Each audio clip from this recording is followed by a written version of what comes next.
The cheering stopped in 1 second. On Boylston Street in Boston, the finish line area was packed with people. Runners were tired but smiling. Families held signs. Volunteers handed out water and blankets. Cameras flashed. It felt like a celebration. Then a loud blast hit. People didn't understand it at first. Some thought it was a strange firework. Some thought a generator exploded. But the sound was too deep, too powerful, and it came with a sudden wave of confusion. Smoke rose into the air. People screamed. Others went silent, frozen in place. A runner stumbled and looked back. A volunteer grabbed someone's arm and pulled them away from the noise. Police officers started shouting directions, trying to clear space fast. And then another blast. Now everyone knew this wasn't an accident. It was an attack. In seconds, the happy Marathon Street turned into something that felt like a war zone, even though it was the middle of a normal American city on a bright day. Sirens started to roar. People ran. Some hid behind barriers. Others helped strangers move away from the danger. Boston was no longer just hosting a race. Boston was under siege. But here's the cliffhanger. As the smoke drifted and the city locked down, investigators found something that changed everything, a set of images that could point to the people responsible. And once those images went public, the hunt would explode across the entire country. Now, let's go back to the beginning, before the blasts, before the fear, before Boston became a city holding its breath.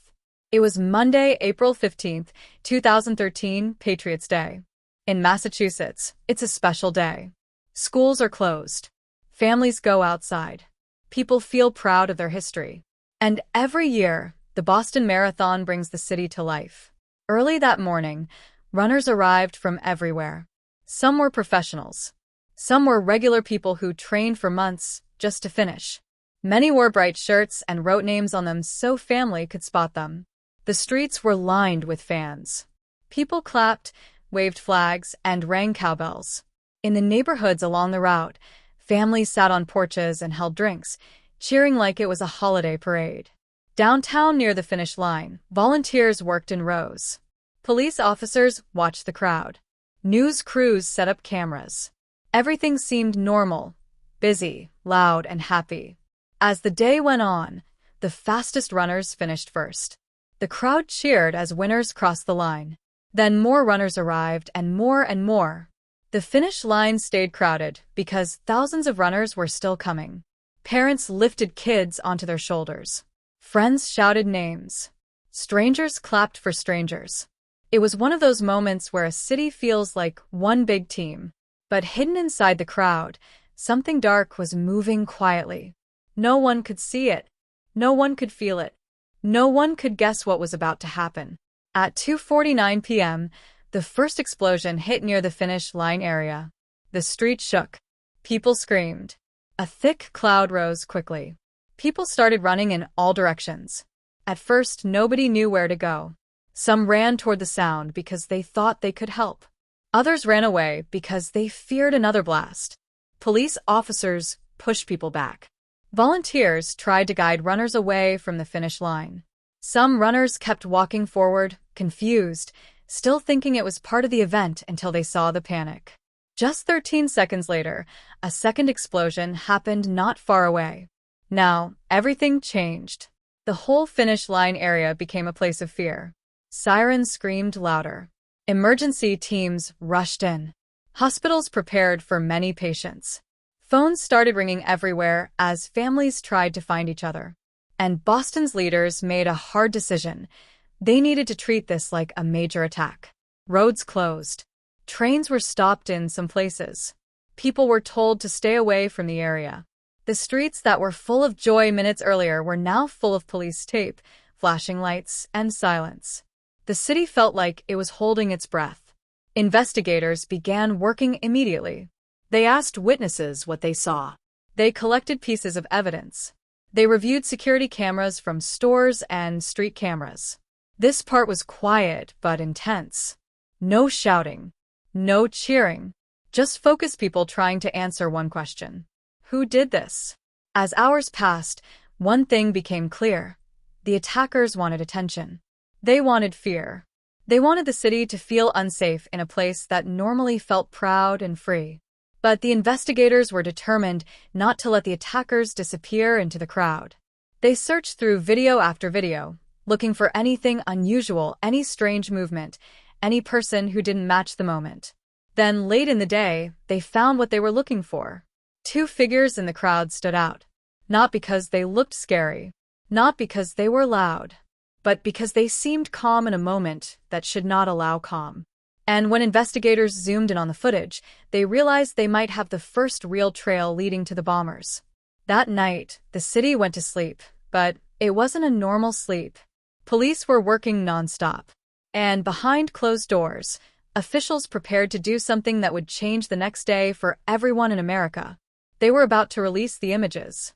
And once they did, Boston would become a locked city and the manhunt would begin. The next day, Boston woke up with fear in the air. People checked the news before they even got out of bed. Phones buzzed with alerts. Friends asked each other the same question. Are you okay?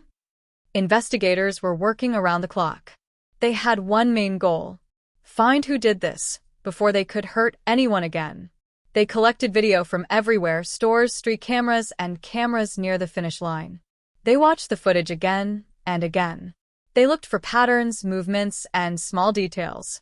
This is the low part of the story: slow, careful work. But inside that slow work was something huge. Because the cameras didn't lie.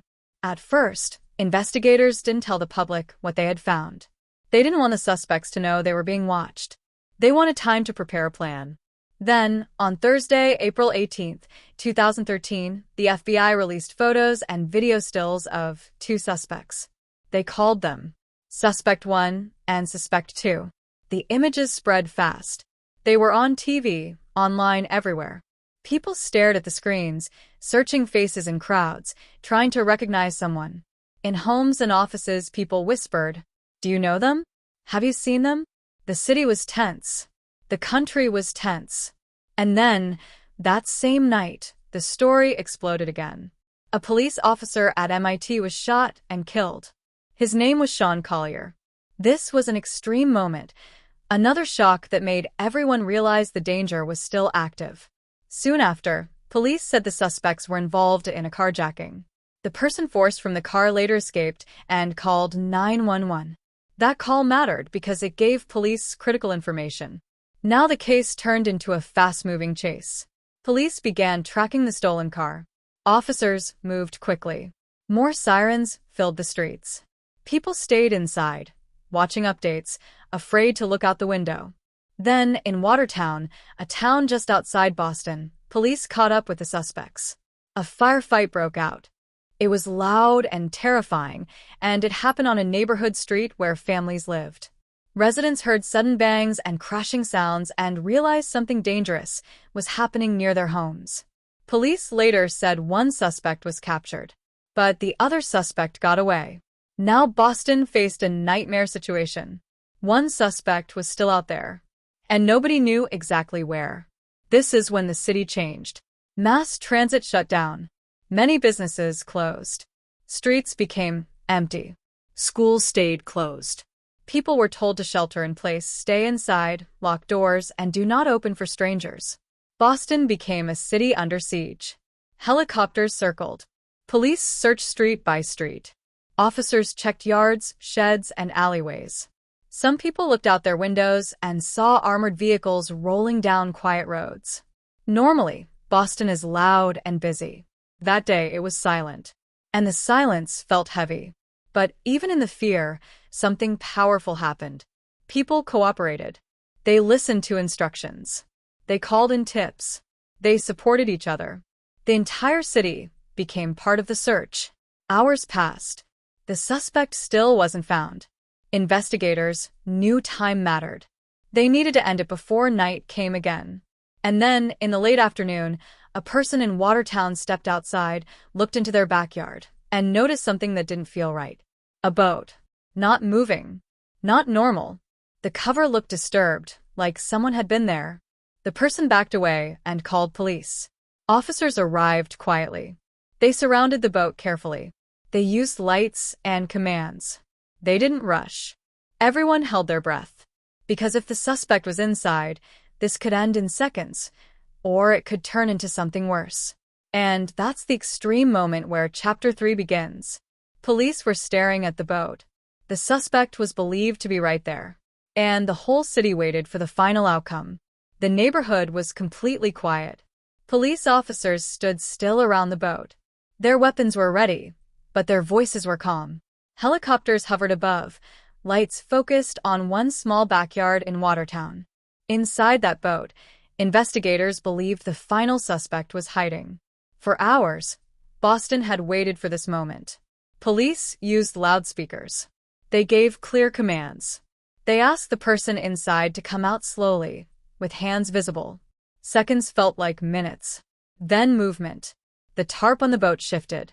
The suspect was alive. He was taken into custody and rushed to the hospital under heavy guard. No more running. No more hiding. The manhunt was over. Across Boston, people cried. Some hugged each other. Some prayed. Some just sat quietly, finally able to breathe again. After days of fear, the city was no longer under siege. But the story wasn't finished. Now came the long process of understanding what had happened and why.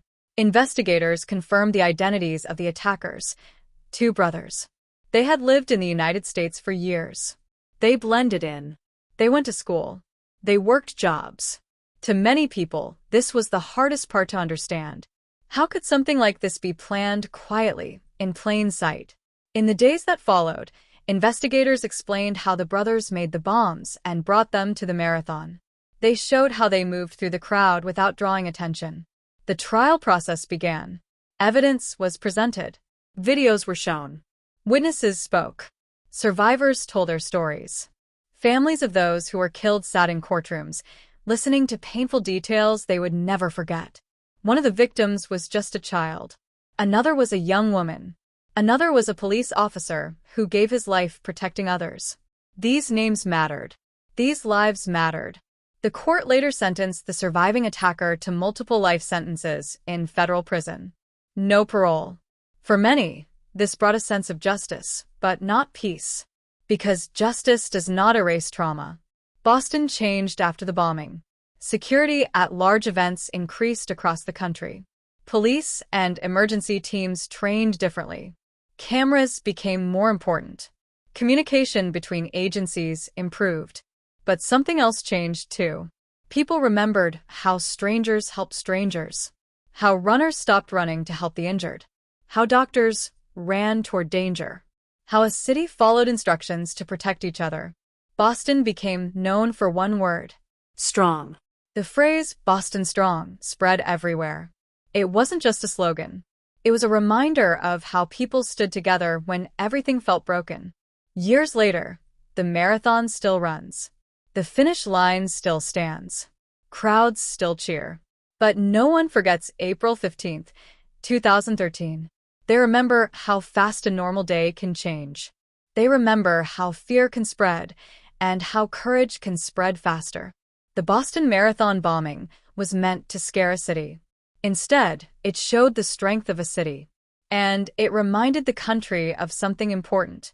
Even when a city is under siege, it does not have to fall.